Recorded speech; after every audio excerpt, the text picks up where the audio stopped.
welcome to Trashy Trashy, where we take a dumpster dive on this week's garbage people and a look at all the trashiest news stories. My name is Erica, and I am your host. My name is Cassandra. I'm your other host.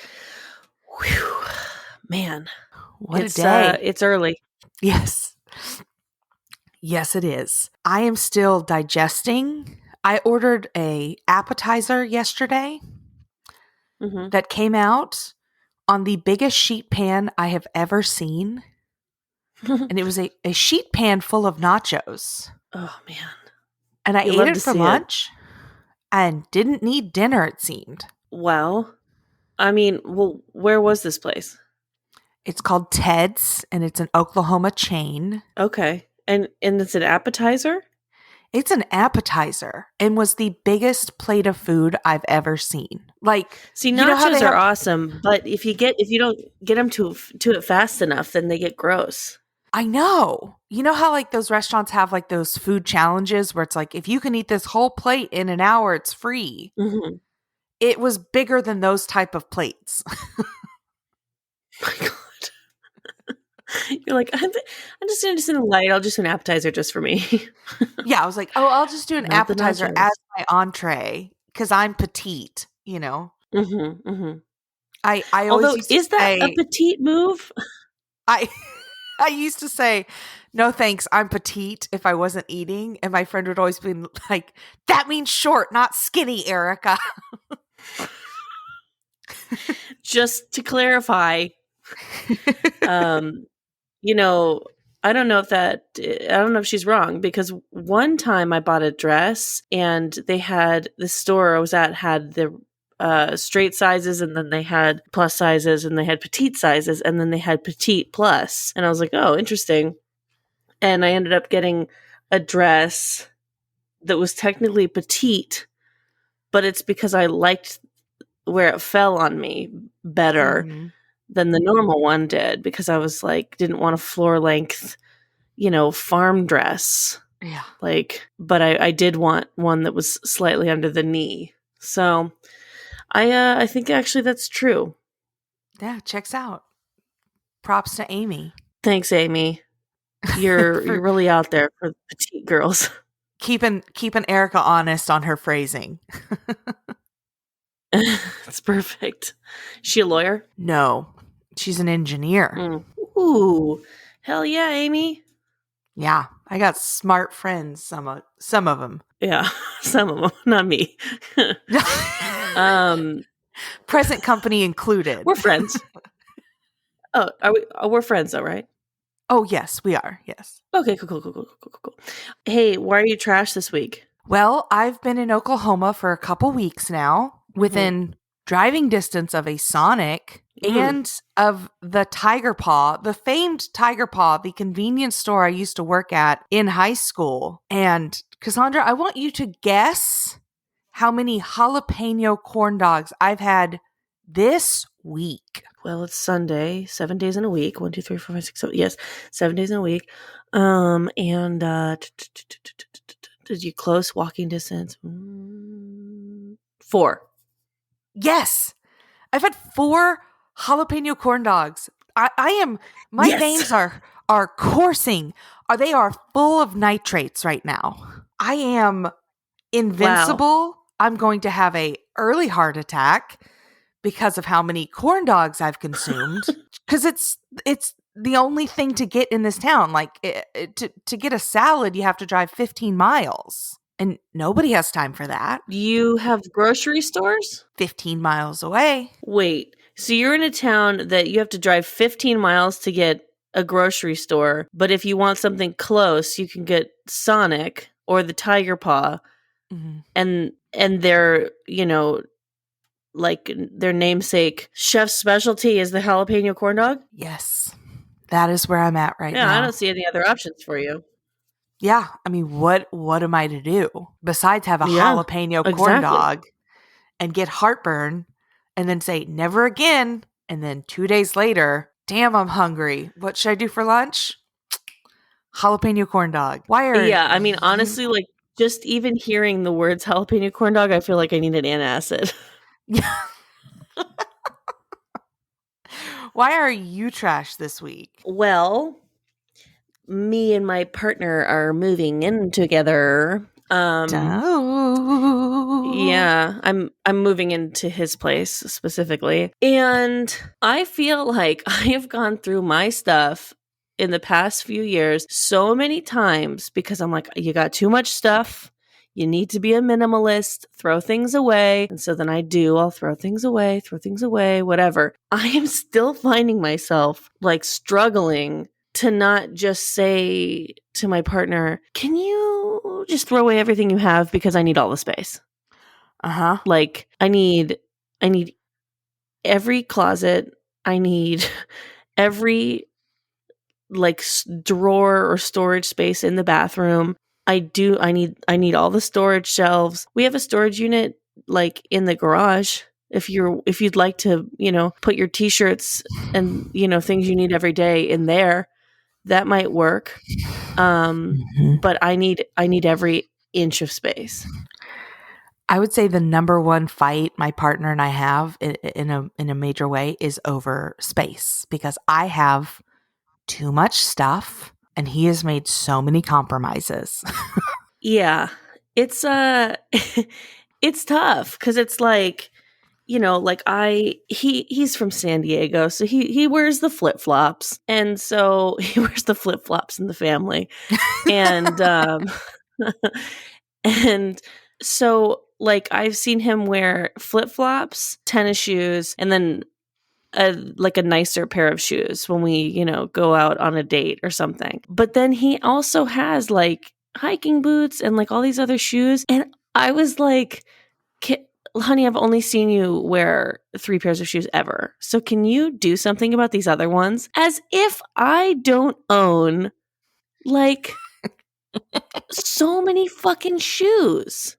Like, it's not a good look. It's not a good look. I want him to make all the compromises without looking inward. And I think that makes me trashy. I agree. And can I recommend somebody? Her name is Madeline Wager. Shout out to her. She probably does not listen to the podcast, but they have an organizational business where they'll come in and they will literally guide you and say, do you need this? Here's how to organize this. Like, here's how to part with this t-shirt or this, piece of furniture or this. And they take it out of the home so that you don't even have to do the work of taking it to a Goodwill or a donation center or something like that. It helped me pare down a lot, and I need to do it again. Oh, wow. Okay. Yeah. They were incredible and patient, and I got emotional because I need my t-shirts. I need my t-shirts that are too small but have nostalgia. I had to start getting rid of shit like that. I was like, if it doesn't fit, get out of my fucking face. Because even if I just have that moment where suddenly I lose 20 pounds, I'm probably going to want to buy new shit if I know myself. So. Well, let's get into our first story of the week. Are you ready? Oh, sure. Yeah. Let's go. All right. From the scottishsun.co/UK. Scottish Airbnb hosts were horrified after they accused guests of ordering bags of crystal meth to their place. The Prestwick hosts were left shaken after they claimed police confirmed the white substance that was delivered to the holiday home was a controlled drug. A middle-aged couple are alleged to have ordered the package to the property during their stay last month, but left before the package arrived. Well, that you can't blame the couple for that. You got to blame, the postal service. Yeah, that's the thing about meth delivery is that it's unreliable. And if it's not there in 20 minutes or less, it's free. Yeah. So, chances are they probably ordered meth from a couple sources because they knew they needed it. And they figured whatever didn't show up on time that they would just return. We've all been there. Who hasn't ordered meth to an Airbnb? Yeah, right? It's a perfect place.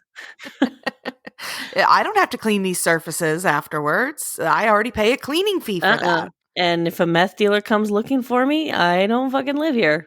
I don't live here. The police can't do anything because he has not handled it in any way. I want it off the streets and I want it The police can't do anything because he has not handled it in any way. I wanted it off the streets and disposed of properly. Oh, so like the police can't come after the couple because the couple's not there. The police are like, okay, that's just like 2 bags of meth. And you're saying that someone else ordered it? Right.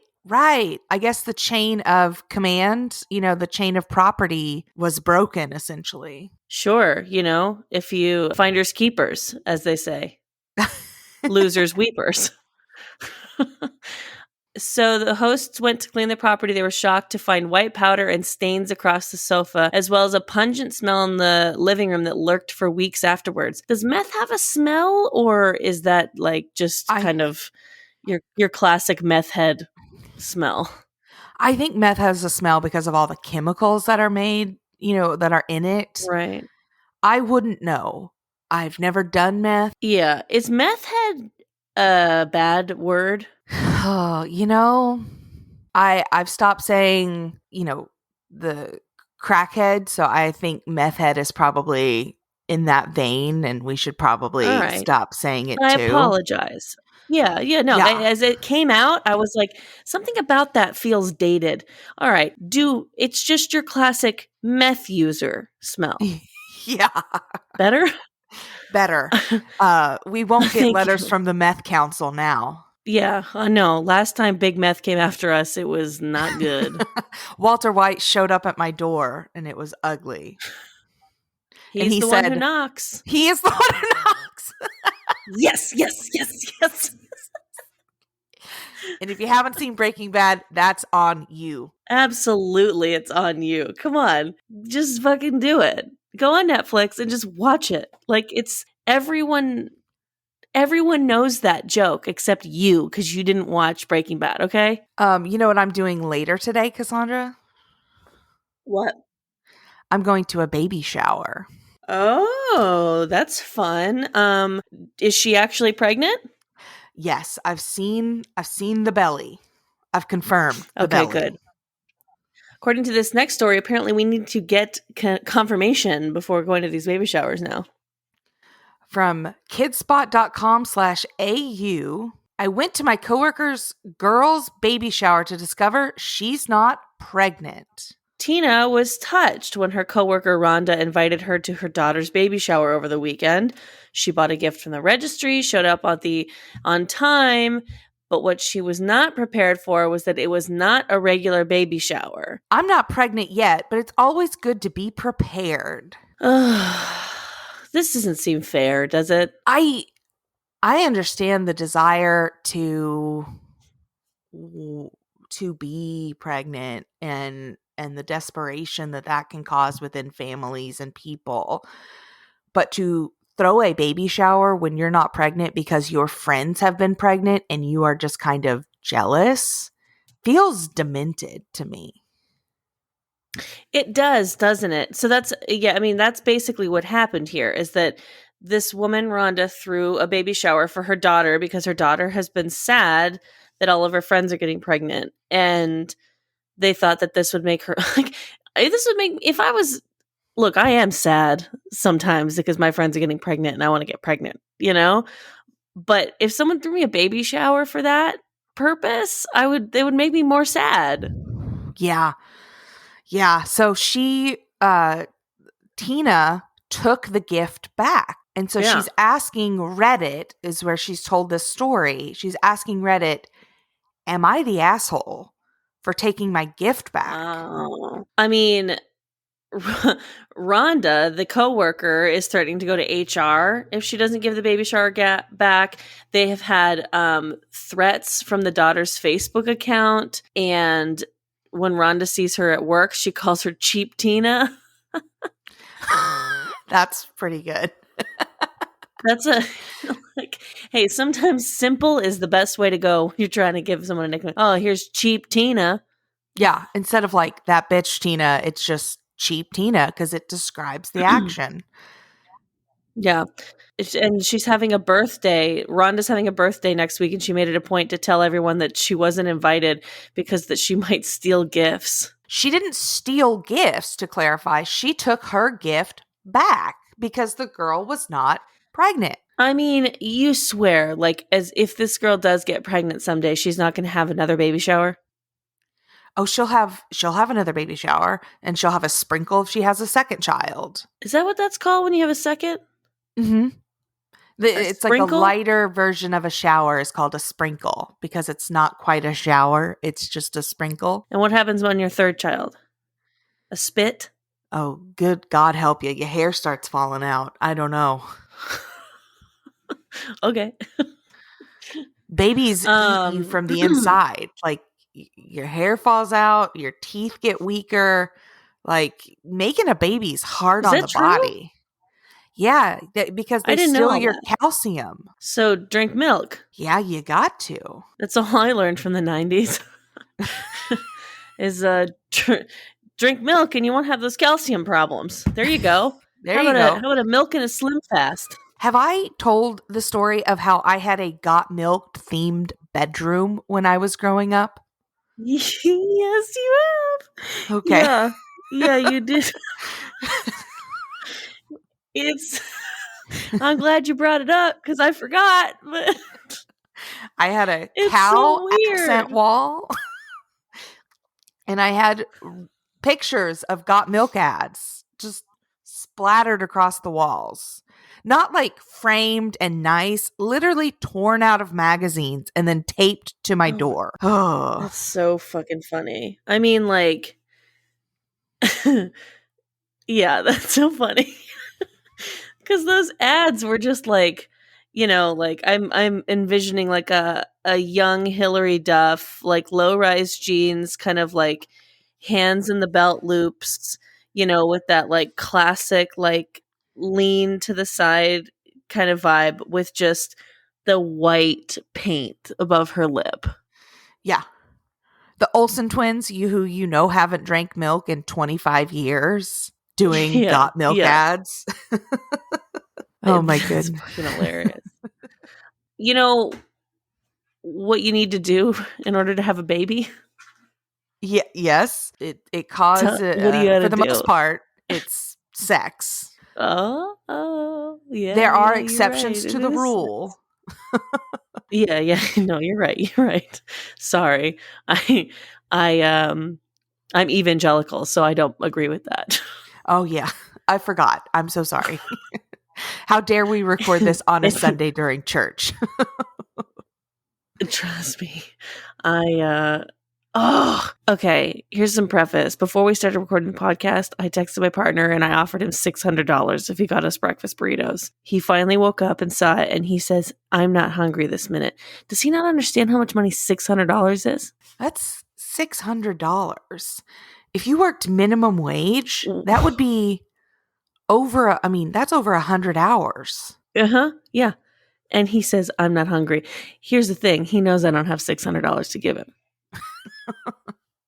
You got to up your game, Cassandra. You got to promise other stuff. I mean, what should I say? Mouth stuff? Yes. Okay, I'm texting. I'll give you mouth stuff. Mouth stuff.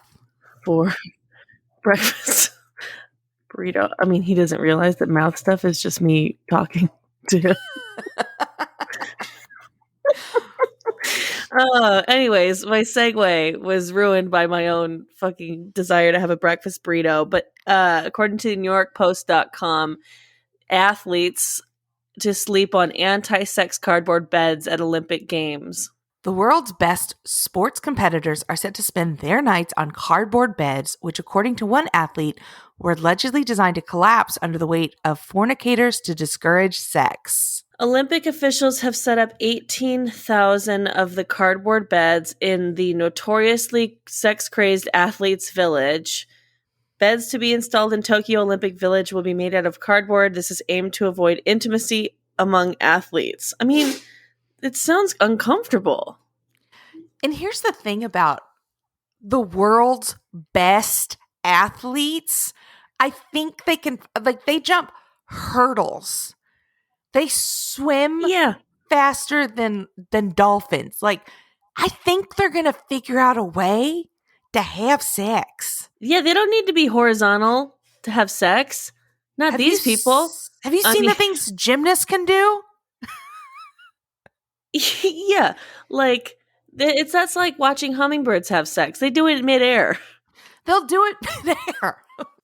I mean, I don't know. I read this and I was like, okay, so then they'll have sex on the floor, or like standing up, or like, I don't know, anywhere else. I don't think that your cardboard beds collapsing under the weight of two people, which, by the way, two fit people, I don't know. Well, I mean, another I Olympian. feel like I weigh as much as two Olympians. Yes, that was my question. I was like, I'm doing the math in my head. I'm 4 gymnasts at least. Those people are tiny. Yeah, I feel like I'm a couple gymnasts and a judge. So, can it hold me alone? Like I No can sex? Simone Biles, at least 3 of her, you know? Yeah. Well, an Yeah. Irish Olympian, Rhys McClenaghan, sent a video to his Twitter and said, although the beds are made out of cardboard, they're perfectly steady because he jumps up and down on the bed to illustrate how strong they are and that the furniture won't collapse under his weight. Well, I mean, it's because they don't want people to get COVID, right? That's why they don't want sex this Olympics. I think so because they typically always distribute condoms in Athletic Village because they be fucking. And I think that they still did do the condoms this year, but it's just a lot less. Yes, 160,000 opposed to the Rio Summer Olympics, which was 450,000. I like that the months before the Olympics, the people who work at Trojan are like, this is our Olympics. We need to get this many condoms done and ready for these elite athletes. You know, a floor salesman gave that pep talk to his employees, like, gentlemen, ladies, they and thems, this is our Olympics. 100%. Every 2 years, be it winter or summer, we come together with a mission. Santa's workshop has nothing on us. Now get out there and make some rubbers. Olympic skateboarder Nigel Houston slams the uncomfortable cardboard beds and said, we're at the fucking Olympics to focus and beast up. I love that they have skateboarders now at the Olympics because we'll just get more interviews like that where they just say, oh, I don't want to fuck on this bed. I need to beast up. This bed is uncomfortable. How dare you? I was watching the Olympics with my grandmother yesterday, watching the skateboarding competition. And there are 2 official stances for skateboarding. It's goofy or standard. And goofy is with your right foot forward, and regular, it's not standard, regular is with your left foot forward. And so we had to do some investigating into skateboarding, and grandma could not comment on the tattoos and the hair color and, she's like, their arms just look dirty with all those tattoos. So if you ask Grandma Curry what's trashy, it's an armful of tattoos. It's good to know. I got dirty arms then. You know how you figure out if you're a goofy or a regular foot? How? Or at least this is how it was like when I was like, because I used to wakeboard and you have to do the same thing, is you stand there and someone comes up behind you and pushes you, like literally just like without you expecting, just like bop, like pushes you, and whatever foot you put forward to catch yourself, that's how you know what foot you need to have forward. I used to wakeboard. I don't know if that's the official way, but like, yeah. I used to wakeboard and slalom ski where you ski, with one, and I couldn't remember. I mean, this was, 120 pounds ago and a good 20 years ago, but I couldn't remember which foot I was forward, Well, I'm going to push you next time.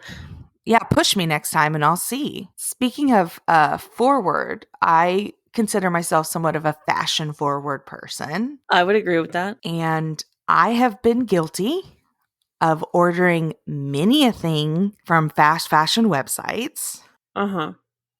like Shein. Yeah. And our next story comes to us from NPR.org. NPR.org. The only source more trustworthy than NPR is us. True. That's their motto now. Second to trashy, real journalists. Indie brands are at war with Shein and other fast fashion companies. Shein may have the fast fashion market cornered, but a growing number of its customers are calling for increased accountability for the company as indie designers continue to accuse it of ripping off their work. It is an e-commerce giant that is popular with Generation Z and Erica Curry. And I mean, like, I've shopped at Shein once. I look all the time, but I don't always pull the trigger. It is what it is. But there's been some designers, specifically the designer behind Alexei, a Black-owned fashion brand, said on Twitter last week that Shein had copied the design of her Amelia top, a crochet sweater that's handmade in Nigeria and costs $330.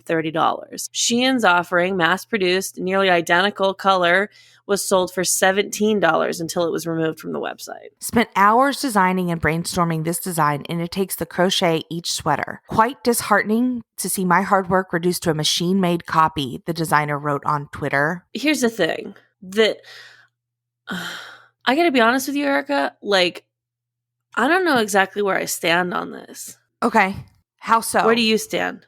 Listen, because I'm guilty. Hang me by the gallows. I am guilty of shopping at fast fashion places, wearing something once and then getting an Instagram photo and then wanting to discard it because it cost $15. But I understand the environmental impact that fast fashion has, and I know it's wrong, but I can't shop a lot of vintage because of my size. That's what I was going to say. That's why I kind of feel a little bit torn on this, is because, I feel the ethical compromises that I have to make when I will shop at places like Shein or I found a relic a couple weeks ago on the way to Palm Springs. It was a Forever 21 because those are all closed.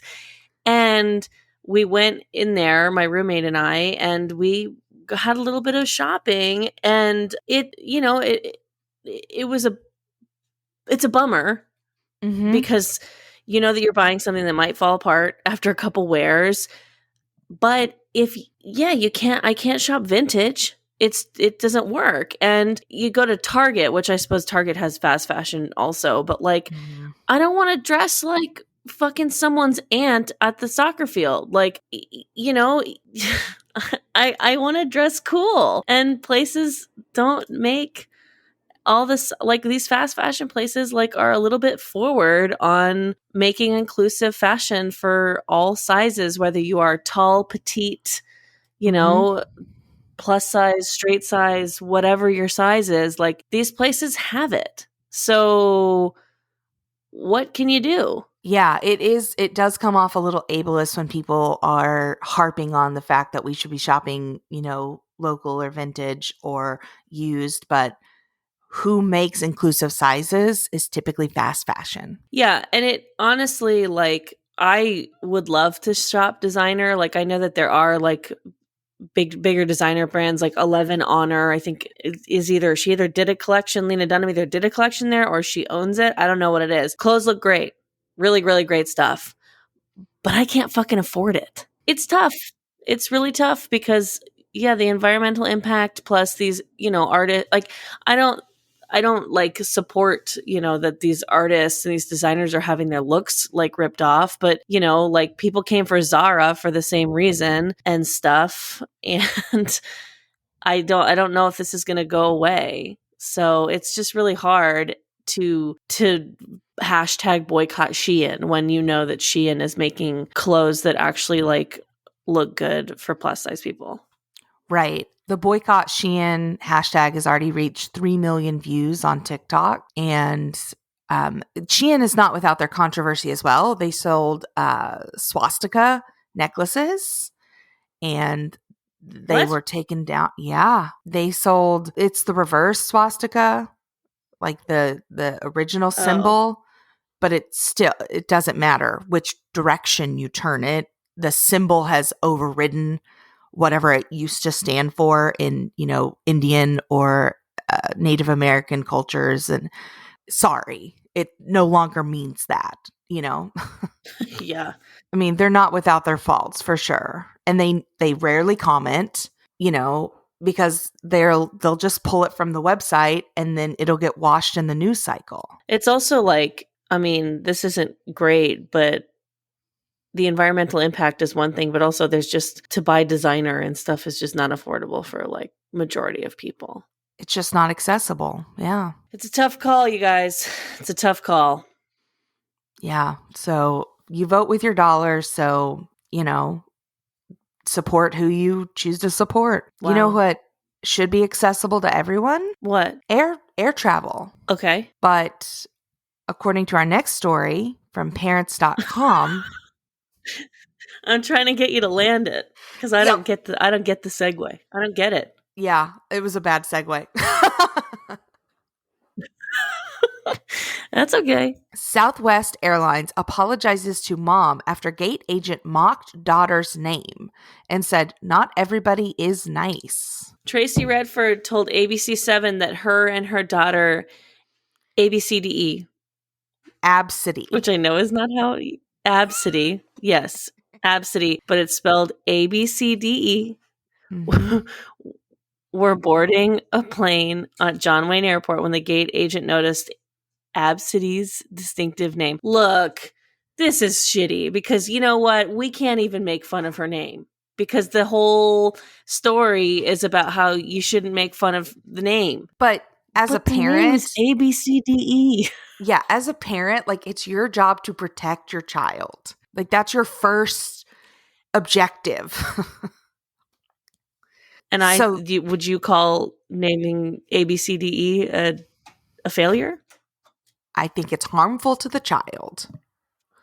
Because how do you know how to pronounce it? And not saying that we shouldn't be inclusive, but that's setting them up for failure in a certain way. Okay, I'll say this. So this Southwest gate agent was like laughing, showing other people, and then like went as far as to post on their Facebook page, or like some sort of Facebook group of like, look at this fucking name. So like that definitely is taking it pretty far. Right. It's like, it's not that funny of a name. It's not like it's like poop or something, but I don't know. Another story where I feel very conflicted. The woman, Tracy, said, "I turned around and said, 'Hey, I can hear you. So if I can hear you, my daughter can hear you too. I'd appreciate it if you just stop.'" Absidy did not understand why she was the subject of a joke, her mom says. She asked me, "Mommy, why is everyone laughing at my name?" And I said, "No, don't do the voice. Now I feel bad." I know. And I said, honey, not everybody is nice and not everybody is going to be nice. So it's unfortunate. Okay, so Southwest apologized and that they, take great pride in extending their Southwest hospitality to all of their customers, which includes living by the golden rule and treating every individual with respect in person or online. So,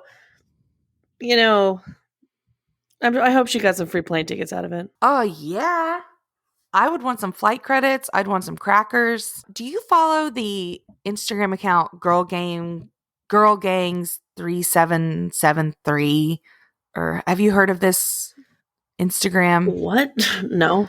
Okay, she calls out influencers on their bullshit and like talks about online drama. And she posts like influencers like engagement score or how many bots that their account has, of course, and there was a woman this week that she has been posting about a lot that claims that she was, delayed for 3 hours. The flight attendant tried to kick them off because her 2-year-old took off their mask for like a minute. And it's like the timeline doesn't add up. There was no flight attendant on that flight with the name that she gave, like all this shit's not adding up. And so people are like, I was on that flight. Like we landed on time. Here's, leaving from here. Like she does deep dives to call out influencers on their bullshit.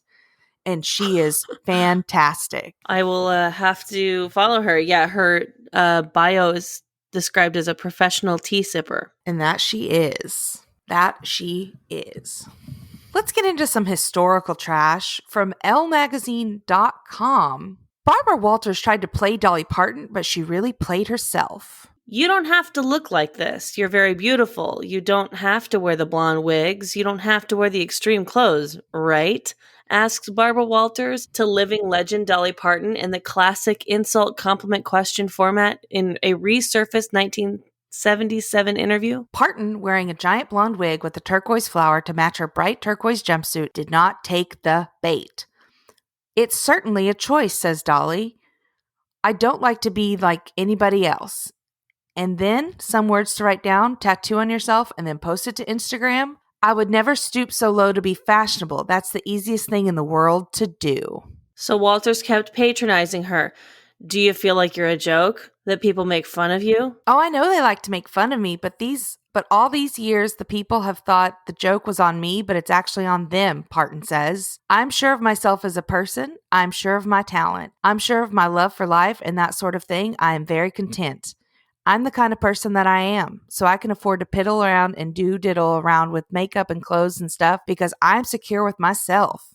A serious question, is Barbara Walters still alive? Yes, there's actually a Reddit that's like Barbara Walters for scale to show how old Barbara Walters is. Oh, wow. That's funny. So it's like Barbara Walters and like Martin Luther King are so many years apart or were born in the same year. So to put it into scale, things like that. That's insane. I just found the Reddit. She was born in 1929. Holy shit. Damn. That's wild. Yeah. If Mozart had lived into his 70s and 80s, only a single human lifetime would separate his death date from Barbara Walters' birth date. That just seems like a stretch. So basically, Dolly Parton's out there representing and saying, like, I just want to be myself. Yeah. And then they show some examples of Barbara Walters also patronizing women when she told Kim Kardashian that she had no talent, even though Kim Kardashian's been on the cover of Forbes twice. You can watch the complete interview, which we will link, but Dolly is a dose of trailblazing femininity. To Barbara Walters, we say, bless your heart. Have you ever been to a wedding in Vegas? No, which I'm pissed about because it feels right up my alley. I went to my cousin's wedding and was brought to tears by the Elvis that married her and her husband. It was great. I was honestly like, people like to, shit on a Vegas wedding. I thought it was fucking awesome. Well, would you ever get married at a Taco Bell? Oh, is it in Vegas? Yes, it is. It is. It is. Yes. Yes, it is. So this is coming from yes, it is. Taco Bell Wedding, TacoBellWedding.com. There is a chapel within the Vegas Taco Bell. And if you go there, I'm sure it's not the only Taco Bell in Vegas, but this one. And if you order on the menu a marriage, you're about to get married. The wedding package, everything you need to know about tying the knot at Taco Bell. One of the most memorable days of your life should be a wedding day. Kind of like how the most unforgettable memories you've ever had were those that involved Taco Bell. So why not put the two together and have a Taco Bell wedding? A copywriter had to write that copy. I would argue that some of the most forgettable memories are at Taco Bell because I'm blackout drunk. But okay. 100%.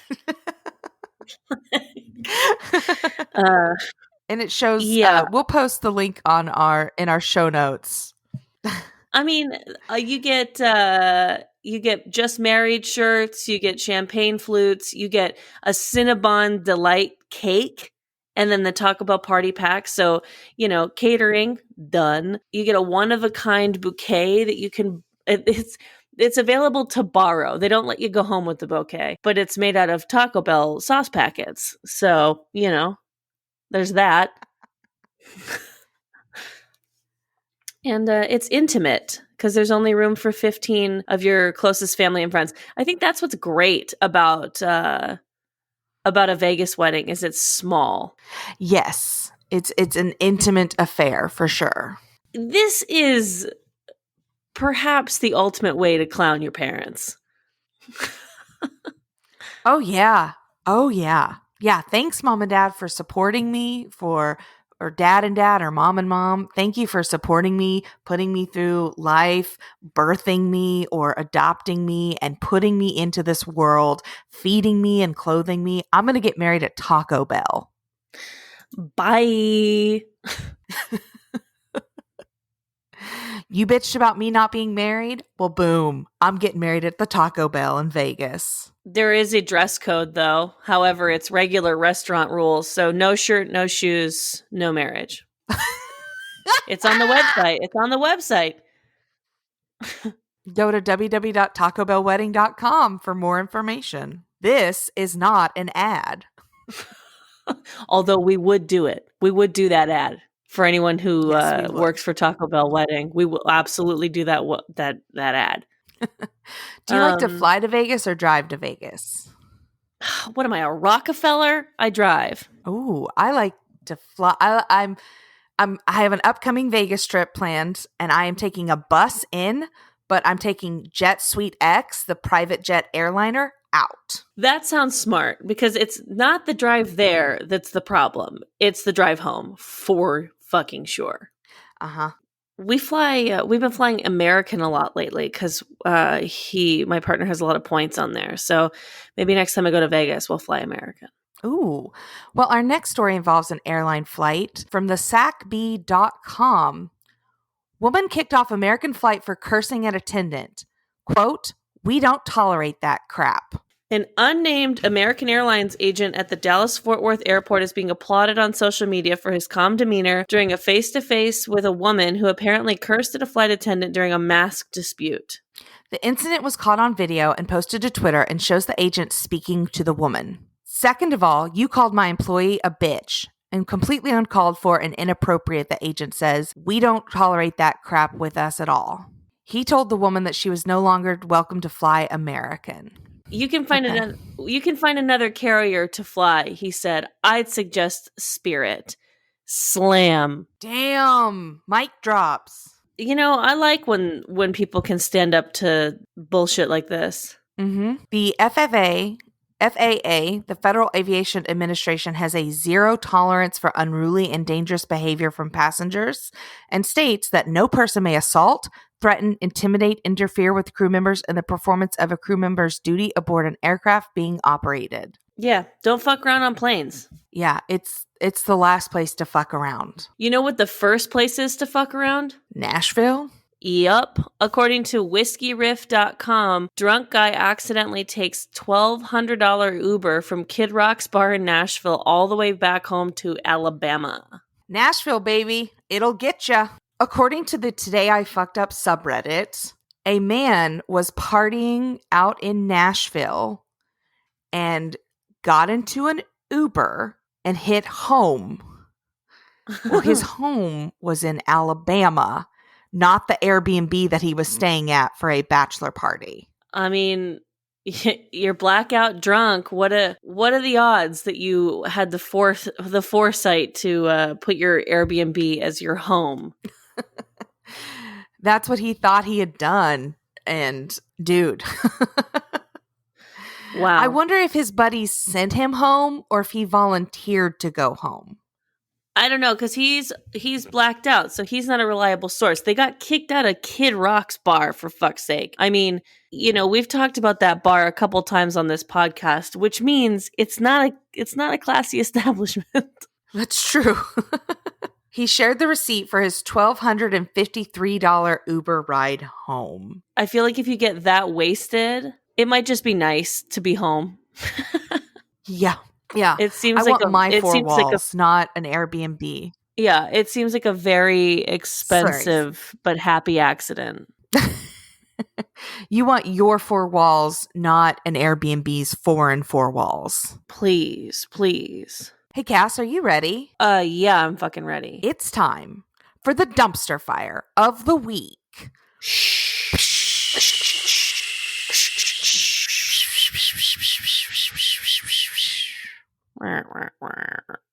This is coming to us from complex.com. Florida sheriff wears enormous chain seized during drug bust at a press conference. While giving a press conference about a drug trafficking sting operation this week, a Florida sheriff tried to seize on a gold chain and attempt to spit some bars. Ugh.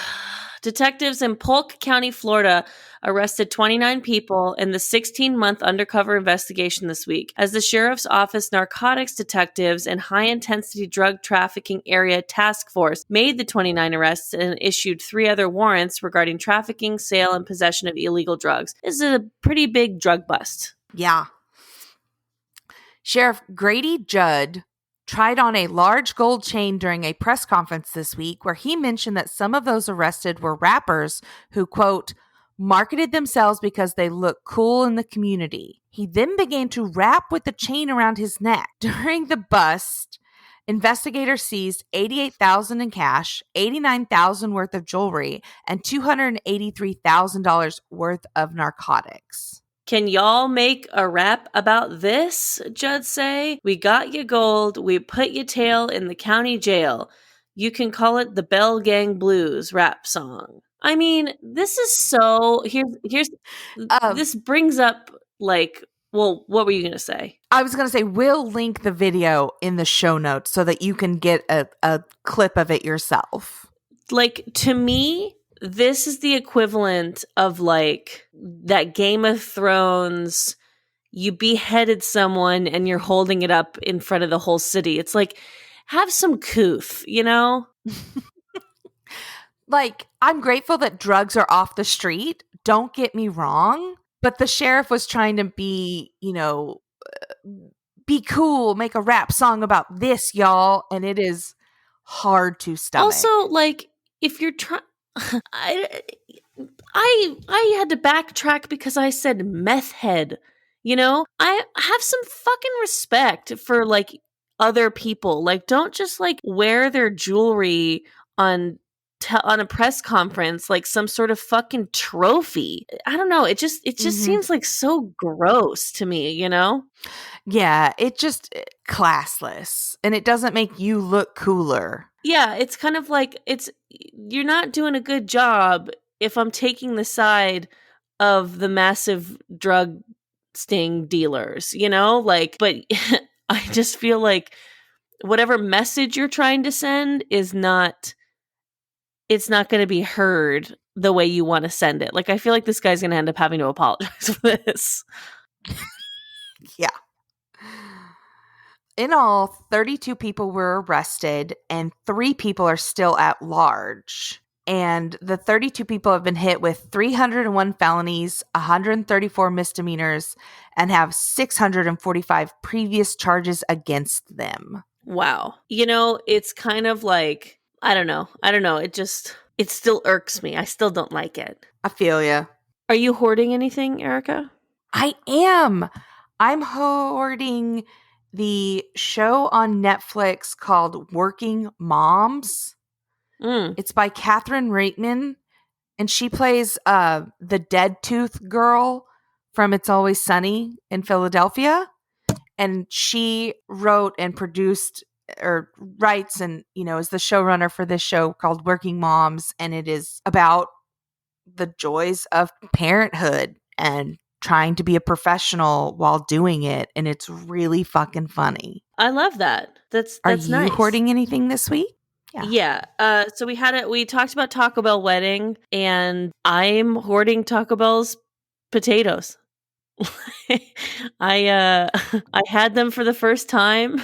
Like it was a late night decision, and as Taco Bell tends to be, and I got a potato taco because I'm not eating meat, and I was like, yo, these are good. Mm-hmm. Their vegan crowd, no, they know their vegan crowd and their vegetarian crowd, and they really cater to them. Yeah, it's fucking awesome. So, head down to a Taco Bell and get yourself spend $1 and grab a potato taco. Are you throwing anything away? Like with many things on this specific episode, I find myself on the fence about something. Follow me on Instagram. you know that I have recently started watching the Netflix dating series Sexy Beasts. If you don't know what this is, it's kind of like the dating game in the sense of like, one person goes on 3 dates and I guess I don't know what the dating game is because I don't think that's right. Anyways, someone goes on 3 dates, quick ones, and then they eliminate someone and then they go on 2 more in-depth dates with the remaining 2 people. And by the end of it, they choose a person. Fine, easy, simple.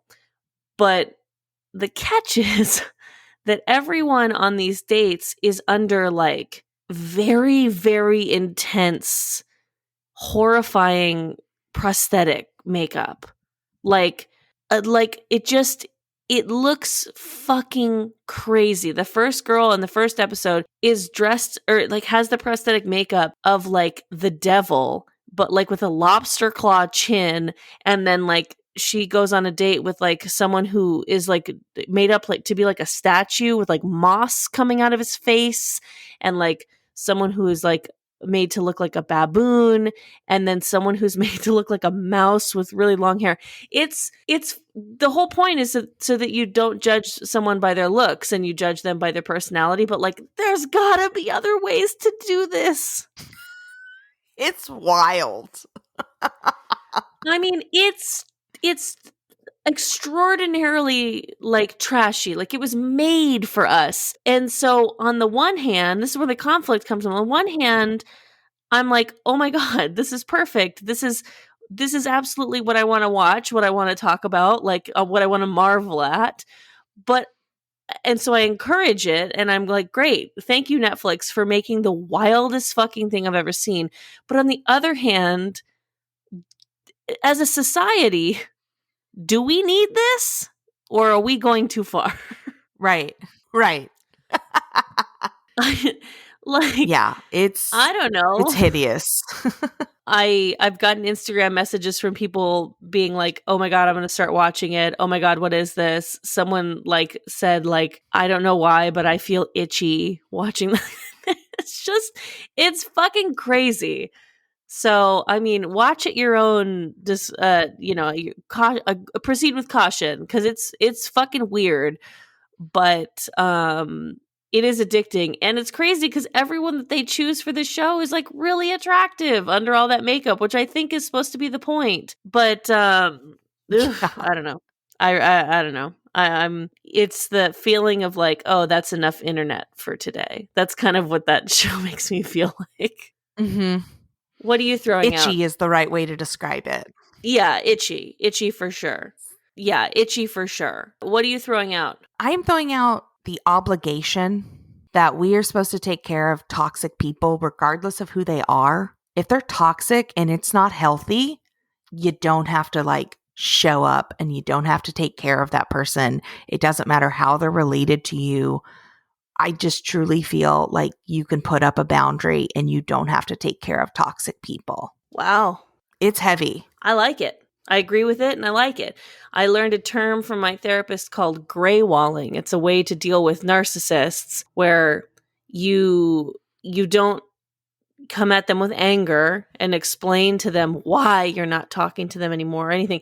You truly give them nothing, which is to say, you don't cut them out per se, but you have these boundaries, like conversations remain very shallow, you're not making like it's just really like if you give them absolutely nothing, like that's healthier than feeding into it, even if you want to scream in their face, because that's giving them something. Oh, interesting. Yeah. I think it's a way to kind of deal with like people that you might have felt that obligation that you're talking to or talking about with is kind of like, okay, I'm just going to do this instead. Where can the people find you? You can find me on Instagram at Cass Cardenas and Twitter with the same name at Cass Cardenas, and on the Nooner podcast on the Smodcast Network. Where do they find you, Erica? At Iconic Erica Curry on Instagram. And that's all. That's where I want to be found. Cool. You can find this podcast at Trashy Podcast on Instagram and Twitter. You can also find us at our website, trashytrashypodcast.com. Right there, we have a place where you can tell us why you are trash. And you can, click around. I don't know. It's a great little website. Go visit it. Go visit. You can also, to tell a friend, you can leave a review. It helps us climb in the charts and gets more exposure on the podcast. So we would truly appreciate leaving a review, a 5-star review, because the Instagram or the podcast algorithm views anything less than a 5-star review as a 0-star review. So it would truly help us grow, and we appreciate it. Yeah. We love you. What's Hey, going on, girl? Cass, You say stay garbage, garbage. girl. I will. Bye. Bye-bye.